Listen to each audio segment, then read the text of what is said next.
Friends, అందరికీ నమస్తే అండి. ఈరోజు వార్తల్లో ముఖ్యమైన అంశం, మన పవన్ కళ్యాణ్ గారు, డిప్యూటీ చీఫ్ మినిస్టర్ గారు, మన power star hero, super hero, ఆయన అన్నమాట ఏంటంటే, కోసేస్తాం నరికేస్తాం అంటే చేతులు కట్టుకుని కూర్చోం.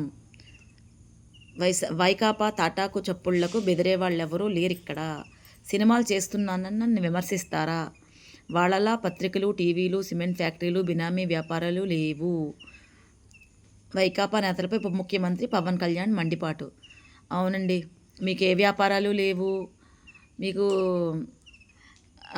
సినిమా తప్పేమీ లేదండి. కానీ ఇప్పుడు సినిమా కూడా వదిలేస్తా అంటున్నారు కదా రాజకీయాల కోసం. వెరీ గుడ్ అండి. కానీ మీరు మాత్రం సైలెంట్గా సినిమా గురించి, వాటి గురించి వాళ్ళు కోసేస్తాము నరికేస్తాము అని చెప్పినప్పుడు మీకు చాలా బాధ వచ్చి మీరు ఇంత ఎమోషన్ అయ్యి మాట్లాడుతున్నారు. మరి మా డిఎస్సి అభ్యర్థుల గురించి ఎందుకు మాట్లాడటం లేదు?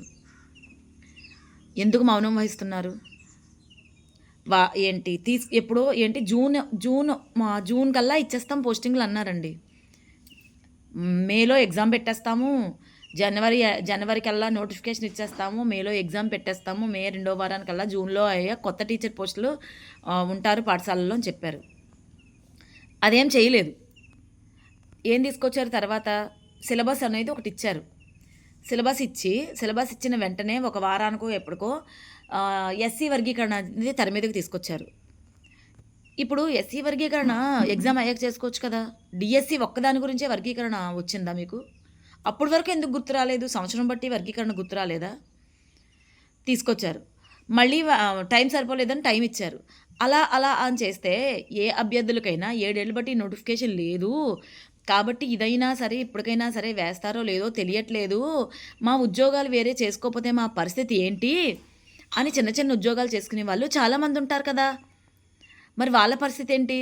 వాళ్ళు అలా ఉద్యోగాల్లో ఉన్నారు, నోటిఫికేషన్ ఇచ్చాక చదువుకుందాము. కొంతమంది అంటే ఇంట్లో డబ్బులు ఉంటాయి, లేదంటే ఏదో ఒకలాగా కష్టపడి, లేదంటే తాకట్లు పెట్టుకోవడానికి ఉంటాయి, డబ్బులు ఉంటాయి, ఆస్తులు ఉంటాయి కాబట్టి వాళ్ళు వెళ్ళి కోచింగ్ సెంటర్లో కూర్చుని, కడుపు నిండే వాళ్ళు కోచింగ్ సెంటర్లో కూర్చుంటారు, లేకపోతే ఇంట్లో కూర్చొని చదువుకుంటారు.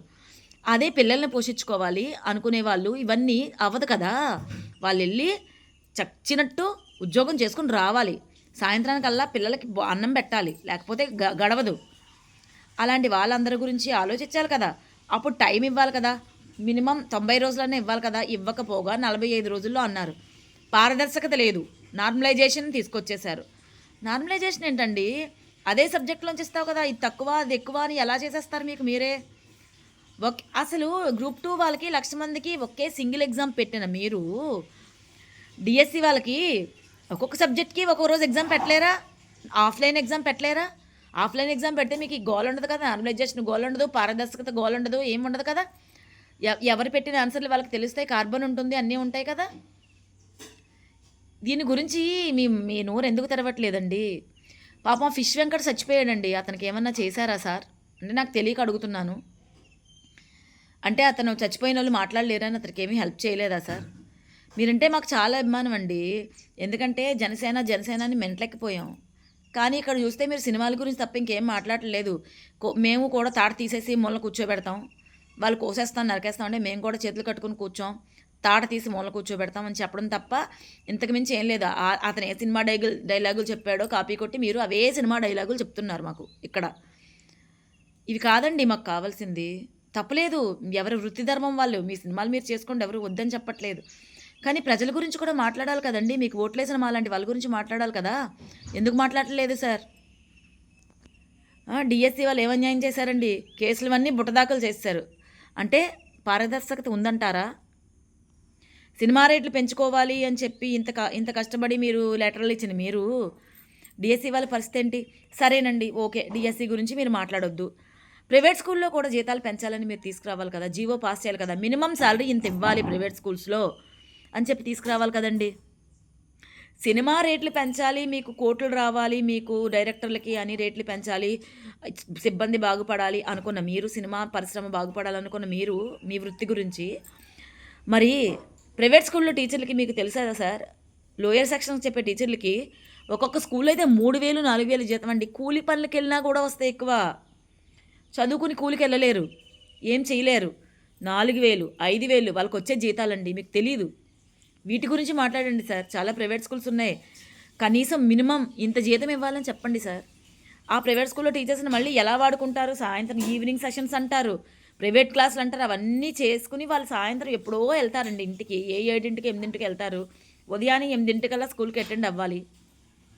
మళ్ళీ కూర్చోవడానికి చైర్ ఉండదండి ఏ క్లాస్‌లో కూడా. మీరు వెళ్లి చూడండి సార్, చిన్న చిన్న ప్రైవేట్ స్కూల్స్ ఉంటాయి. ప్రతి క్లాస్ రూమ్‌లో స్కూలులో కుర్చీ ఉండదు. క్లాస్ రూమ్‌లో కూర్చోవడానికి లేదు. వాళ్ళకి స్టాఫ్ రూమే సెపరేట్‌గా ఉండదండి. వాళ్ళకి స్టాఫ్ రూమ్ సెపరేట్‌గా ఉండదు. ఇప్పుడు ఎవరొస్తే వాళ్ళు లేచి నించోవాలి. ఇదండి వాళ్ళ పరిస్థితి. సార్ కాళ్ళు బాగోని వాళ్ళుంటారు. చాలామందుంటారు. అంటే ఈ ప్రైవేట్ స్కూల్స్‌లో ఏంటంటే ఆరోగ్యం బాగున్న వాళ్ళే ఉద్యోగం చేయాలి. కొంచెం హెల్త్ బాగోకపోతే ఉద్యోగం చేయడానికి లేదు అన్నట్టుంది సార్. వీటి గురించి కూడా మాట్లాడండి. మిమ్మల్ని గ్రేట్‌ఫుల్‌గా చూసుకుంటాం. నేను ఎవరి మనోభావాలన్నా దెబ్బతీసినట్టు అనిపిస్తే నన్ను క్షమించండి.